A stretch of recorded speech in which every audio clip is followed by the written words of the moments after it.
Yo, what's going on? Yo, welcome back to the channel, man. And today we'll be reacting to friendship experience we all have. Video by Rowdy. Rowdy. All right. So I'm back. Took a little bit of a break this weekend after that whole thing that went down with me trying to stream and it didn't support it. Yada yada yada yada yada. Took a little break this weekend. Went out of town. Had a good time, got some new stuff, you know what I mean? At some point in time, I'll probably give y'all like a room tour or something. It'll never happen. Y'all do not need to see where I'll be sleeping at. But that's gonna be that. Friendship experiences we all have. Now, I don't really have a lot of friends, right? Obviously, I have the people that I call friends, but they're not actually friends. I feel like those people, at least now that we've known each other for as long as we have, those are my family, you feel me? Those are my brothers from other mothers and fathers. But I digress. There's always the one that you always talk to whenever you need some advice, right? That's normally the oldest one in the group, who's lived, or the one has lived the most life, you know what I mean? Then there's always the jokesters. I don't need to get into that. There's always the one who can't get no hoes. Don't need to get into that either. And then there's always the one that's always in the relationship, bro. You know what I mean? Pretty self-explanatory. But that'll be enough of me talking, right? Let's just get straight into this video and see what Rowdy is talking about. You ever had a friend that would just make stuff up because they felt like it? Damn. Like when I was in 5th grade, I had a friend who convinced me that The Weeknd was his cousin because he was Ethiopian and The Weeknd is also Ethiopian. That was the first time I had ever heard of the country, so I figured like it was some tiny country where everyone was related or something. So I was like, oh, that's pretty cool. Spoiler alert, that was a complete lie and he wasn't actually related to The Weeknd. Wow. This friend also convinced me one time that he had ran away from home. He called me in the middle of the night and told me that he got super mad at his mom, so he ran away and he was just roaming the streets. I honestly thought that bro had like overreacted a little bit, like, bro, she just took away your Xbox, it's not that serious. But sure enough, he showed up to school the next day, so he didn't run away, or at least he got scared and ran back to home. But that's the thing, I feel like we all have friends that have weird quirks. Like every single guy has at least one friend who thinks they turn into Lightning McQueen whenever they hop behind a steering wheel. Bro, you have no reason to go 70 in a 40. Like we're just— Nah, listen. Okay, I do that. I'm not even gonna pretend like I don't. Okay, I like the idea of— I'm sorry, I hit a button and now the whole thing just imploded on itself. I do that. I like to get where I'm going in a hurry. You know what I mean? Because I feel like if I'm not early, or if I'm on time, I'm late. I feel like if I'm on time, I'm late. So I like to get where I'm going in a hurry. Now, most of the time, it's not that crazy. Like 70 and a 40, I think that's pushing it a bit.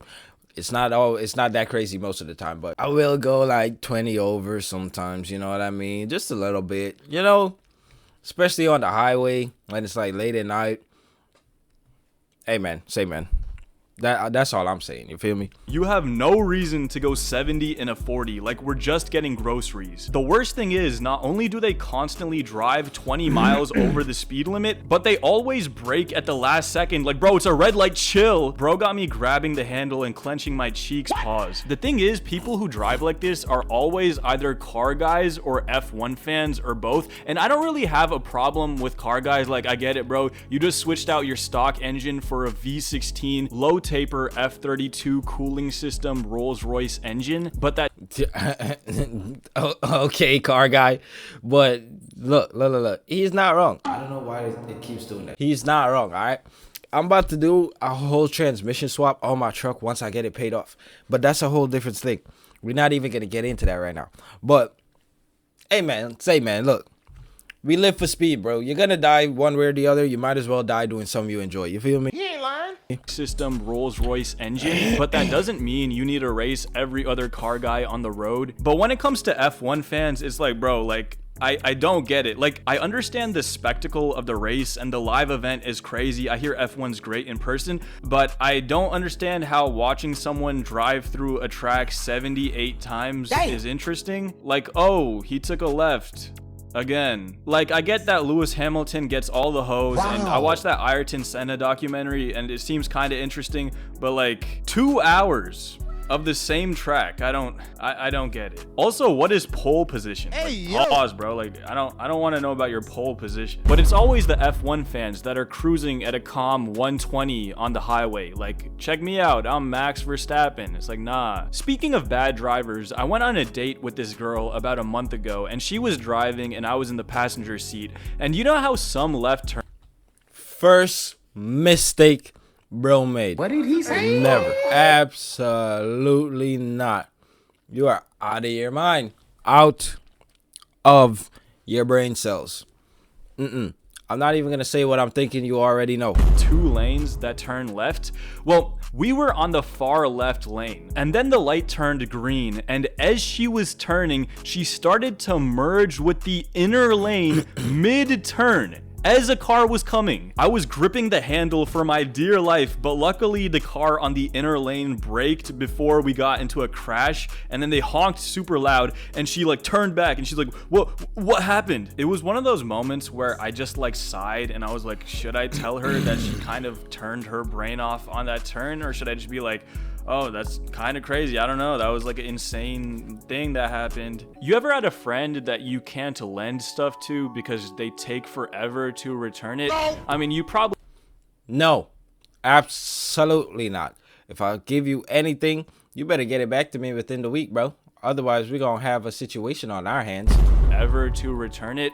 I mean, you probably have, but an even funnier phenomenon I've noticed is a friend that you can't borrow stuff from. Like, this is the reason I wanted to make this video in the first place. Basically, I have a friend who has this geriatric Xbox One that's literally on its last legs. Like, it's like stage 4 Alzheimer's level Xbox. On top of that, the controllers are completely defective. They both have horrendous stick drift that makes playing games like twice as hard. Like, I'll go over to his house and we'll play some UFC, and like every 5 minutes we need to pull out the joysticks of the controllers to stop the stick drift. Recently, one of his friends acquired an Xbox and needed an Xbox controller to play, and my friend was like, sure bro, and then he lent him the stick drift controller. And then his friend sent him this video. Yo, you're actually a terrorist. Like, the stick drift on this controller is so bad. I did everything you told me. I pulled up on the left stick like you told me. Shit not even working correctly. Look, not even the D-pad is fucking working. Wow. Oh, no. This shit is so trash. This is why PlayStation's better than Xbox, bro. He's right, you know. I'm using the D-pad, bro. Look, I'm trying to go down. It's making me go back up. What? Wow. Look at this shit. Do you thank your friend for lending you a stick drift controller? Bro, listen to me and listen to me good, bro. If you ever hand me some shit like that, I don't even play Xbox, bro. I stopped playing Xbox a long time ago. Okay, I think the last game I played on Xbox was Xenoverse 2, bro. Dragon Ball Xenoverse 2. If y'all know that game was goated when it first came out. It was awesome. That was the last game I played on Xbox, bro. Anytime after that, it's just like, hell nah. I like my sanity a little too much to be like, nah. No. And that's why I don't like to borrow stuff from people, bro. I don't like asking people for their shit. Because they already, if you know they're the type of person, especially gaming stuff, to where they go hard for that shit, 9 times out of 10, whatever they're going to lend you is probably some sort of defective, bro. He ain't lying. I'm not even going to sit here and pretend like it's not true. Because, listen, I have 4 PlayStation 4 controllers, and this is the only one that works with sense. Like, as a matter of fact, I don't even think this one still works with sense. But that's a whole different thing. It's like, bro, trust me, it is not worth the effort, bro.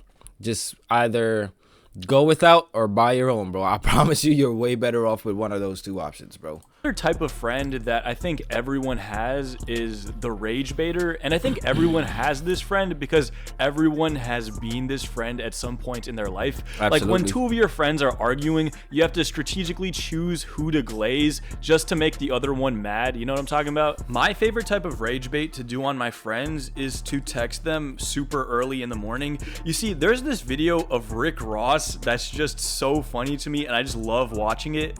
Don't be scared to get to the money at all times. I went to sleep 3 a.m. I was back up at 6:30. Excited.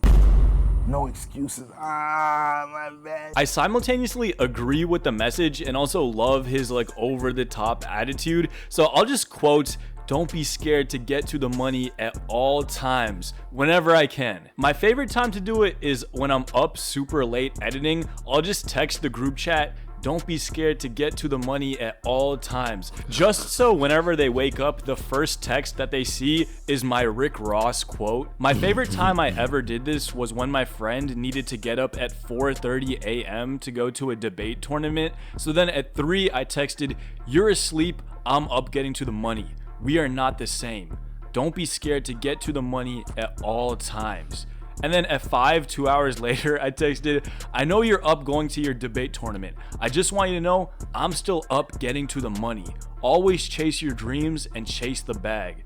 And then he responded, "This is too early for me." At which point I responded, "It's never too early to hustle hard and get this dough." Yes, it is. I need my beauty sleep. For me, the best way to rage bait. This nigga be trying it, bro. He be trying it. I'm so glad. I'm so glad we don't have our group chat that we had in high school anymore. Cause Lord have mercy. That group chat was, whoo, that group chat was a cesspool, bro. The amount of times niggas got into arguments over the dumbest shit. The amount of times we would roast each other. The amount of times that... Stupidest thing about that group chat, why I think it fell off, was when they started adding females to it. He ain't lying. But I digress. That's a whole different thing. Right? That group chat was so... deplorable, bro. I would have wished that on anybody, but it was the greatest time, bro. I swear to God, it was the greatest time. I miss those days. My friends is to just act like a Gary V hustle coach that just acts like I'm intellectually superior and like I'm getting to the money at all times. Like there's this Dana White clip that I also love sending to my friends whenever I can. Stay home, man. Stay home and do your thing. Good luck to you. I wish you all the luck in the world.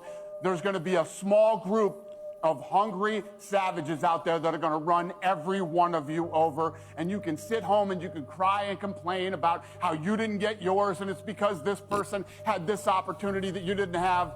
It's all bullshit crybaby stuff. I believe that rage baiting is an art that most people aren't good at.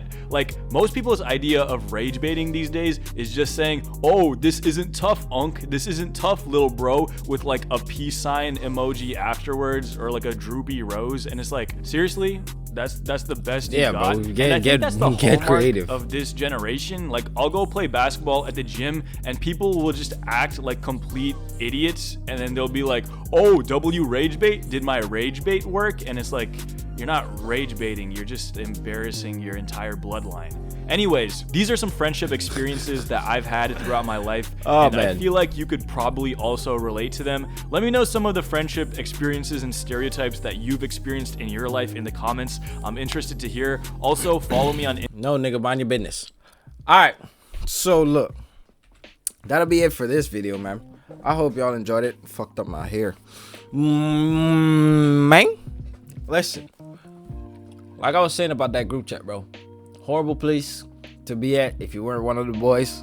Great place to be at if you were one of the boys. You know what I mean? No. We had the best time, bro, in that stupid group chat in high school. Oh, my days. The amount of shit talking that went on in that group chat, bro. Not even on other people, on each other, was crazy. The jokes, the roasting sessions, bro. You know what it is? I'd come home or this would be, oh God, on the weekends, bro, when niggas had nothing better to do. I'll just go to sleep on a Friday night, you know what I mean? Somewhere around 2-3 o'clock in the morning, up late watching anime or some shit, right? Wake up in the morning, look at my phone.